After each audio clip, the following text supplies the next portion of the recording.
All right, guys, what's going on? Welcome in. So I'm sitting here thinking about just kind of how yesterday went, right? We had the Super Bowl at night. By the way, congratulations to the Eagles, Vic Fangio, Nick Sirianni, Kellen Moore, the O-line, the D-line play, just textbook stuff, right? Absolutely stellar performance. You do not see the Kansas City Chiefs just get bullied up and down the field for 4 straight quarters. It just doesn't happen. And the Eagles went out and did that, right? Just capped off an incredible season.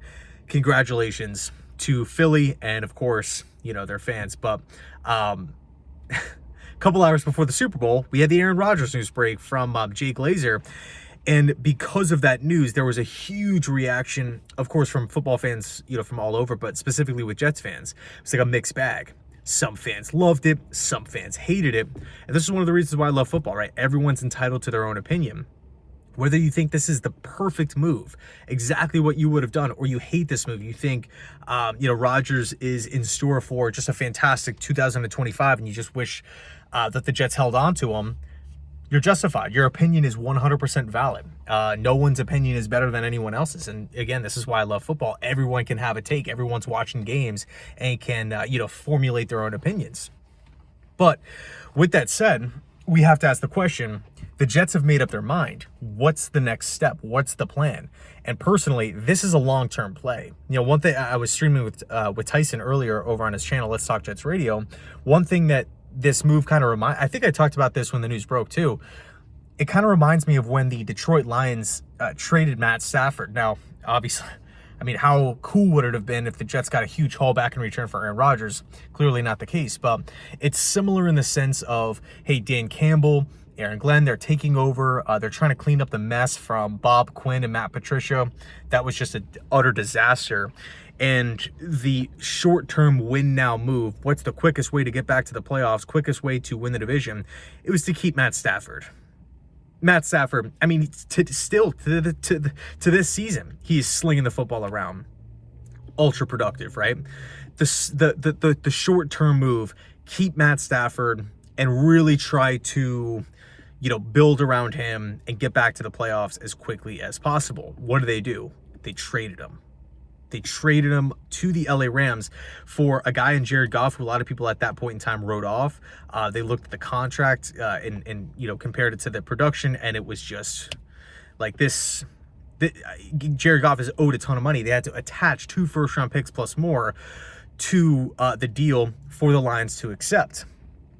And granted, Stafford, of course, was a lot younger than Aaron Rodgers is now. But the point is, the Lions at the time made an unpopular big decision for the long term.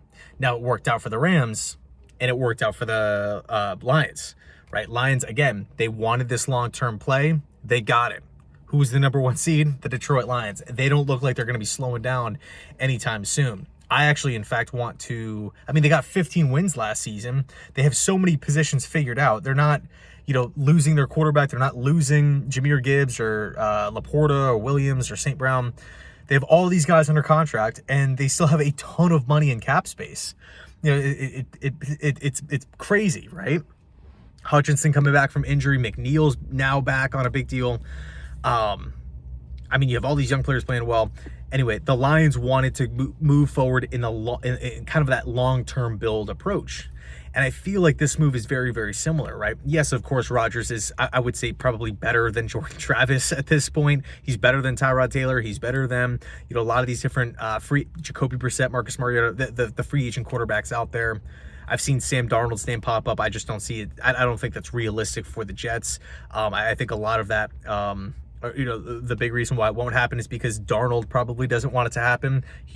I don't think he would consider the Jets at this point in time.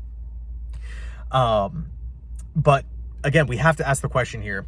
What if Rodgers gives you the best chance to win, which is debatable, for this upcoming season, and he's no longer with the team, where do the Jets go? And my personal approach here, I think I would say, you know what? I'm Aaron Glenn. I'm stepping in. I'm a first-year head coach. What better way to set the tone than old school throwback quarterback competition? I'm talking the guys currently on the roster, Jordan Travis, Tyrod Taylor. Boom. 2 out of the 4 completed. The third quarterback, I think I would bring in one of these just, 1-year vet guys. Again, a Marcus Mariota, What happens with a Derek Carr? Could you potentially get him on a really cheap deal? I don't want to put too much stock into that at this point in time.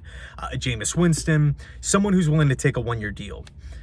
And then that fourth and final spot, I think what I would do is I would either draft a quarterback in the later rounds, but I would rather flip that late round pick, a 5th or 6th round pick, to go get a young quarterback that has some level of experience, whether it's just in the meeting rooms, whether it's preseason snaps, whether it's regular season, someone who's familiar with the coaching staff in one way or another. I'm talking Hendon Hooker or Sam Howell. Those two guys stand out specifically. And then you just pull up to training camp with, again, Tyrod, Travis, a young quarterback, whether it's Howell, whether it's McCord out of the draft, one of these later round guys. I'm not too big on the Jets drafting a quarterback at 7 or 47. Why? Because I feel like this is a weaker quarterback class. That's not, some big revelation. Pretty much everybody feels that way. And with the Jets having so many roster holes, right tackle, tight end, wide receiver depth, because you got to imagine Lazard's gone and Devontae Adams is gone, linebacker, safety, D tackle, edge rotation, cornerback too.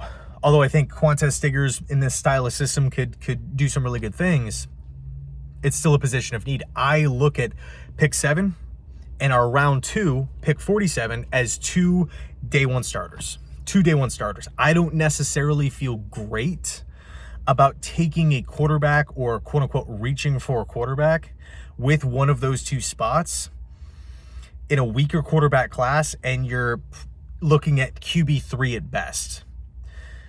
That makes me a little nervous. And also, could that potentially take you out of the stacked quarterback class in 2026? I think that's a very big question because, say, for example, the Jets draft a Jackson Dart in the 2nd round, or, so Matt Miller from ESPN did a mock draft. He had the Jets going with Quinn Ewers in the 2nd round, which I think is too high regardless. But in any case, if the Jets were to draft a QB in the 2nd round, and we maybe see some good, we see some bad, but we end up with a high pick next year, Arch Manning on the board. I mean, man, the talent in next year's class is pretty high.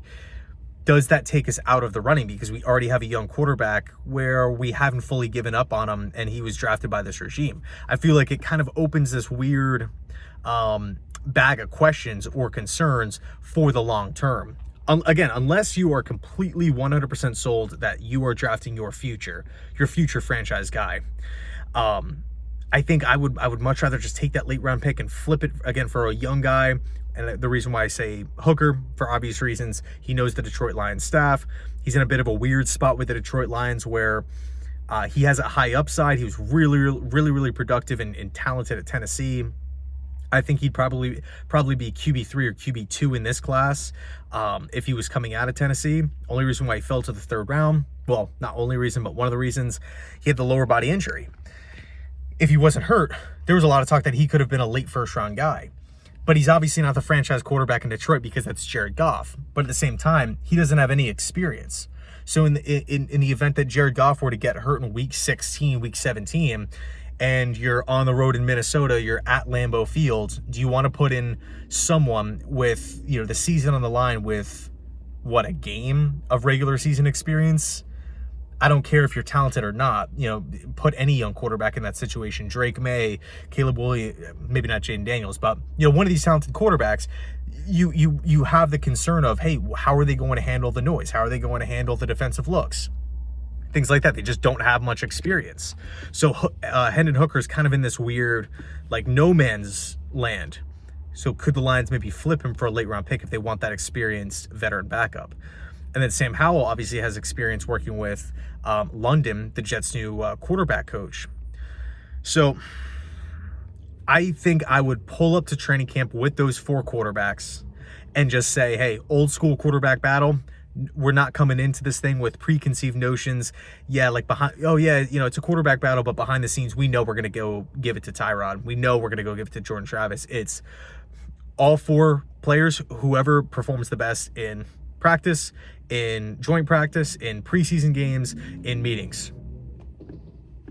The number one, I think that breeds competition.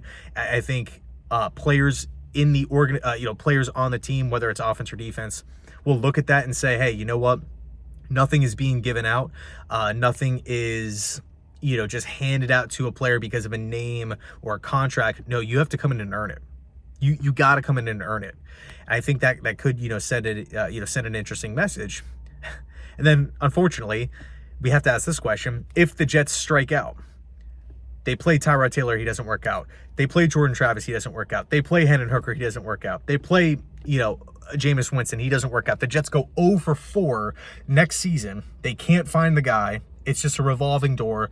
Think of like the Giants, right? Daniel Jones or Drew Lock, Tommy DeVito, Tyrod Taylor when he was there. They're just cycling through these different quarterbacks.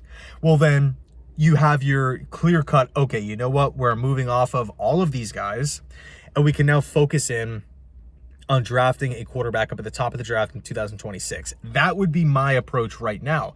But who knows how Tyrod looks? Who knows how Hendon Hooker looks? Who knows if Jordan Travis bursts onto the scene, right? We don't have these answers because we haven't seen them on the field in regular season action all that much. So this season really feels like it's just laying the groundwork. We're building the culture. We're going to get rid of guys that don't want to be here. We're going to add guys that do want to be here. And and it's just level one. It's level one. It's one step on, the long-term build. And no, when I say long-term build, I'm not talking about 5-6 years down the road. I'm talking 3 years. Like by year 3 here, the New York Jets should be back in the playoffs at worst case scenario here. So it's kind of my outlook. Let me know your thoughts down below in the comments, in the comment section. Quick little car video here. Just wanted to get my thoughts out there and also see what you guys have to say on it as well. Kind of how you would approach it. Justin Fields, Sam Darnold. Would you maybe trade up? Cam Ward. There's some rumblings. Tennessee might want to trade down. It's interesting, right? Kirk Cousins, maybe Derek Carr. There's a lot of different names that you can throw out. But I think this is going to be a pretty exciting offseason. I really do believe that. I think we're going to see a lot of movement for sure. Anyway, thanks so much. And as always, go Jets.